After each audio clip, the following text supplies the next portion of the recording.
Oh, what can it mean to a daydream believer and a homecoming queen? Okay, I know I've said before that I won't sing on this channel, but I couldn't resist. I have such a thing for the monkeys. Um, Fun fact, Frodis, my last name, is actually from a monkeys episode, the Frodis Caper, um, which is actually, funnily enough, also slang that the monkeys used for marijuana. You should not read anything into that, though. Hello, freaks, geeks, and all those unique. This is Emcee Frodis, and we're talking about WandaVision episode 3, which I believe was called In Color. So this episode, we're to the 70s now, and we're kind of doing like a Brady Bunch riff. Just to start out with this episode in kind of a Brady Bunch riff, I actually, maybe it's because I know more about the 70s sitcoms than I do like the 50s and 60s, but I kind of dug this episode a little bit more. But, okay, yes, I do know the 70s sitcoms more, but it's not just that. I felt like this episode was a bit more natural. Let me see if I can actually explain it. The previous 2 episodes, it felt like Wanda and Vision were in other people's TV shows. This one felt like it was Wanda and Vision's TV show. With, the previous episodes, the premises that they were in were so typically sitcom-y. We had the boss is coming over for dinner, or, we have to do a talent show. This is all stuff that's very traditional for sitcoms. But in this episode, we have Wanda and Vision. Wanda's pregnant, and it's, advancing incredibly quickly. It's this pregnancy's only going to last like a day. And, all of this crazy stuff is happening because of Wanda's powers interacting with her, having contractions or whatever. This is all stuff that is specific to Wanda and Vision. So with this episode, I felt more at ease because this episode, it felt like an episode of WandaVision rather than Wanda and Vision are in somebody else's sitcom. Because we know that Vision doesn't have a job working at some company where he doesn't know where he does. That felt so false. And, they're going to do the talent show. This stuff did not ring true to who Wanda and Vision were as characters. Meanwhile, this weird pregnancies happen all of the time in Marvel Comics. It's definitely something that you could see happening to Wanda and Vision. And their reactions to it felt a little more natural to me. So this definitely felt more, strangely enough, real to me. I loved both Wanda and Vision fighting over names for the babies, and of course, being a comic fan, so pleased that it's that it's the twins. Like, they're just flat out going with the twins. And I do think it's funny that they're arguing over Billy and Tommy. And, which one is, like, the more American name, the more kind of everyday name. And it's like Billy and Tommy are, like, such average names, like, both of them. But probably, like, I mean, there's a lot of stuff that I liked about this. Vision not being sure about being a father, but how truthful it was. Like like, it seemed like something that, like, it would happen to every sitcom father, but it was done in such a way to be specific to Vision. In particular, the moment after Wanda gives birth and she says to Vision, "Don't you want to meet your son as yourself?" And so Vision then morphs to being, Vision. And it was just so heartwarming. There were a couple of things that I didn't really care for. I thought the bit with the stork, that seemed to drag a little bit. Um, which I don't know who exactly they have writing this show. I don't know if they got actual sitcom people to work on it, because it does feel like some of the comedic beats in all three of these episodes aren't quite right. I mean, granted, sitcoms today are different than they were in the 50s, 60s, and 70s. So maybe they're getting the beats right to what they were back then. And it's just been a while since I've seen any old sitcoms. Or it's just, maybe something that's a bit harder to do if you don't do it all that much. I do think it's funny thinking about, this show being like the MCU's first attempt at a sitcom. That, you have the Russo brothers who did so much of the stuff with Wanda and Vision in it. And they got their start in sitcoms, but they're not working on this. I do think that my favorite parts of this episode were the ending bits, as we're starting to get more information about what exactly is going on with this whole thing. And it's strange because I don't think that they didn't spend any more time on it in this episode than they did in the last episode, but what we got was richer. First, we have that bit with Geraldine and Wanda, and I don't think that it's really a spoiler to say that who Geraldine actually is, because it's been widely reported that, she's Monica. She's Monica Rambeau. Just like the terror that kind of came up in that moment where, Wanda realizes that there's something strange going on with her. We kind of know that Wanda is in control somewhat of what's going on, but in that moment, we're actually afraid of Wanda. Like, I mean, I kind of figured that she wasn't going to kill off Monica, but I had no idea what she was going to do to her.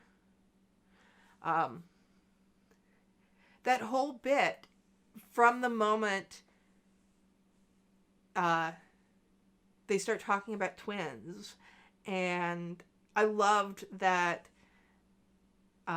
Wanda reminded people that, she was a twin. It's been a long time since we've had a mention of Quicksilver. I don't know if he's had like an outright mention since Age of Ultron. And we kind of everybody's kind of criticized the fact that Elizabeth Olsen, got rid of the Sokovian accent, even though, it wasn't really all that great. But we see in this that it was very much an intentional, she chose to kind of get rid of her accent. And so when she's, talking about Pietro, and she sings that Sokovian lullaby, she does kind of go into the accent again, which is a very nice little continuity nod. And then that kind of terrifying moment when Geraldine says he was killed by Ultron. And it's just kind of, the real world just kind of crashes back onto everything. And it all becomes terrifying, where Wanda is feeling threatened by everything that, Monica represents, that, she can take Vision and now her kids away. It was really well done. And the fact that what's happening with this world is there's, definitely not right with, like, the neighbor, is sawing through the hedges, or sawing right through the wall. And that made me wonder, it's like, okay, so Wanda at that time was having, problems with her powers because of her pregnancy. What if, Wanda is the one, like, warping this entire reality, and the whole reason why he started glitching out like that was because of Wanda's pregnancy, weird things. But then that makes me wonder, like, what's going on with the pregnancy?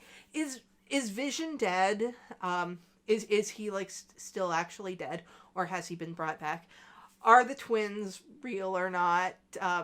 Is it going to be similar to the way it is in the comics, where, I guess spoilers for comics that have been out for a long time, there are actual souls for Wanda and Vision's children that go into other kids who are not biologically related to Wanda and Vision, but kind of become their kids because, like, there's, like, soul inhabiting.